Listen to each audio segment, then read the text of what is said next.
It's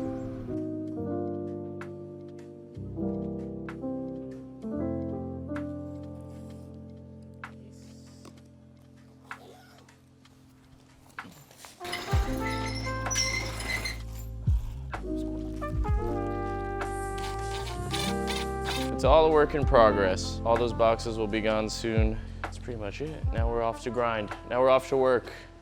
Meetings. Yeah, so now we're gonna start working for now. It's damn 2 o'clock almost. Working on a herringbone jacket. Working on some herringbone trousers and our terrace shorts and some new fabrics. So I have to send some photos over to the factory so they could begin the sample processing because we need to move quick because we don't have too much time into the season. So spring, summer is literally right around the corner. So we just have to make sure that we're dialed in on that and we should be good.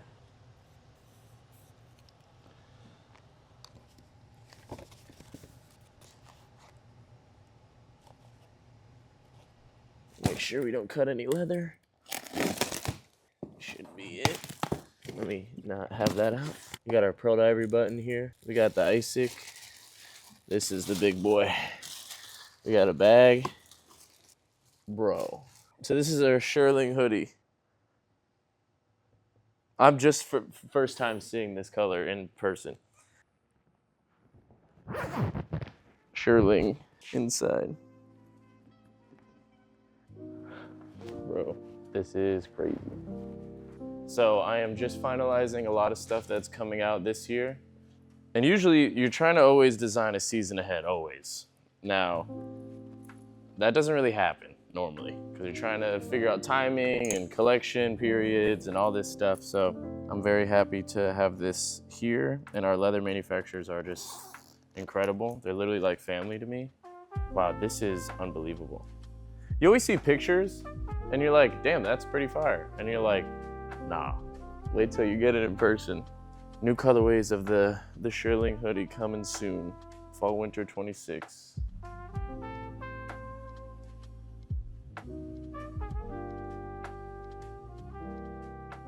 Oh, cool. Oh, nice. Like, not too far. So I do a lot of wiring, and that's primarily the reason that I would want to use this application primarily. So I don't know how you guys would do that. So credit card wise, like I'm great, glad I have the available balance if needed and whatnot. But I think the main reason that I would use it is to kind of delay my term payments with my factories. So I'll probably be utilizing the wiring aspect more so than the credit more so. So I don't know if that's like another. It's probably like banking, right? Oh, cool. So they're all international. I guess my question's on the wiring aspect. The fees, what does that look? Is it dependent on the amount, the duration that I'm paying it back? So if I delay it, so can I delay it 90 days or is it 60 days your guys' limit? Yeah. I see the name. Okay, cool. If I'm being honest, as of right now in my brain, I wasn't going to. But it's obviously a great thing to know if all of the information you guys want to provide. Thing about that I would use the wiring in conjunction to this factory that I work with. The factory that I do use a credit card, I order with them a lot.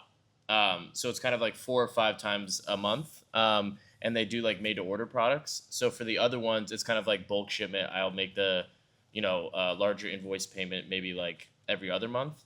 So it's a little bit different. But I would be open, of course, to knowing if anything that could help delay payments. That's always cool. The reason that as a business, cash flow is very important.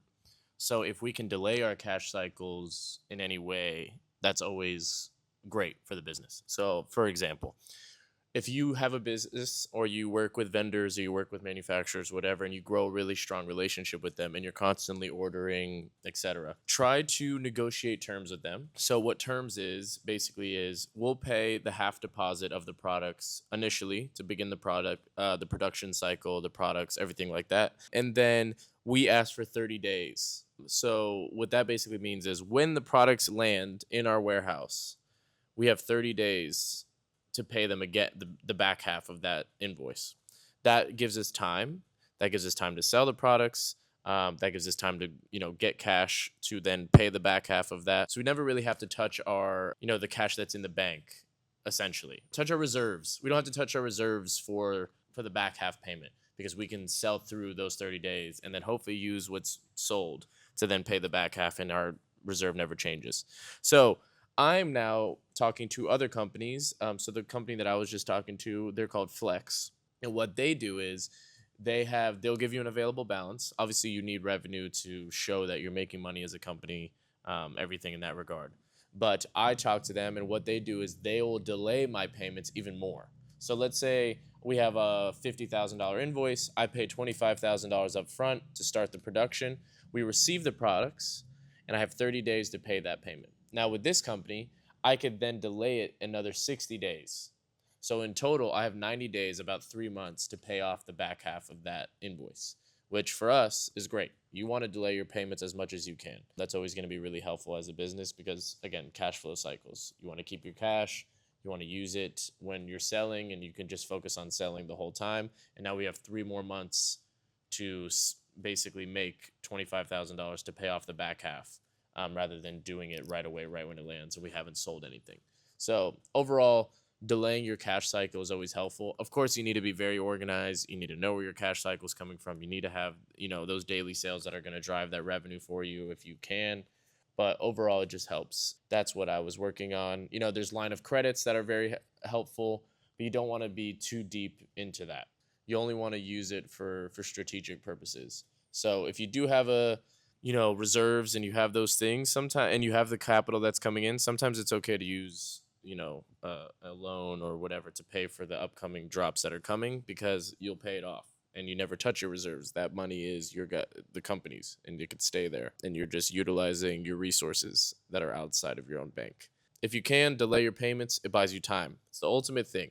Buys you time. If your interest rates aren't super high, that's always very good. So for instance, for this company, it's about 4%, which is great.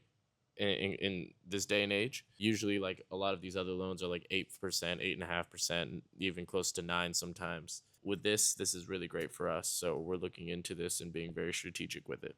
So they'll ship tomorrow here. When is the factory? Are they finally? They're back. They finally have everything? Yeah, everything's finally done. So we got like 17 or 20 brown jackets just coming. Here's a leather pants for bro. If we can ship all that today, that would be huge. Just let it sit for a little. Because it's like pretty potent. The top layer is saffron and bergamot.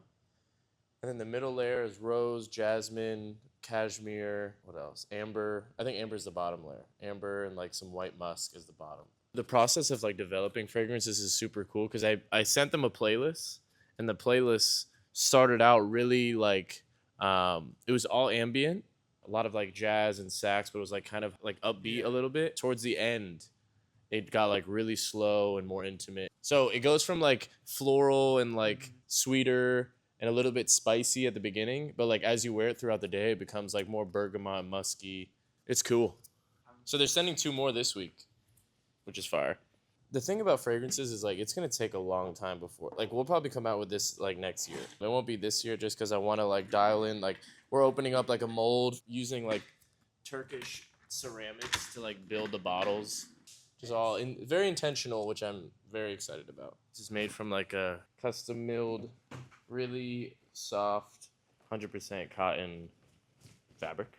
I have never found a shirt on the market that I can tuck in and it doesn't like overflow out on my hips, or it doesn't fit my chest properly or my shoulders. This is the one. Or do you mind taking a feel of this? Mm-hmm. It got washed, so we washed the hell out of it too, so we could even break down the fibers more. Obviously it's wrinkled right now, but you get the idea. Also, we got this in gray colorway of the Heathrow Blazer. Some fixes need to happen. I'm getting a little bit more acquainted with the tailoring side of things that we need to fix, the shoulders, chests, etc. You'll see soon. A lot of things on the come up. You see these jeans? We're going to fix here a little bit. It's a little too loose, so you can get that kind of like, you'll get the Prodiver boot cut. So you're taking kind of like a approach with all of our favorite denim and boot cuts. So we kind of, our 1958 denim, which is our straight leg denim, We're heavily inspired by, vintage Levi's in terms of the washes, but also kind of taking things from the different Levi codes that we loved and just other denim that we liked. And now we have found our denim. I love driving her. She's great. Yeah, she's pretty. Truck. Got me a truck. Ford F-150.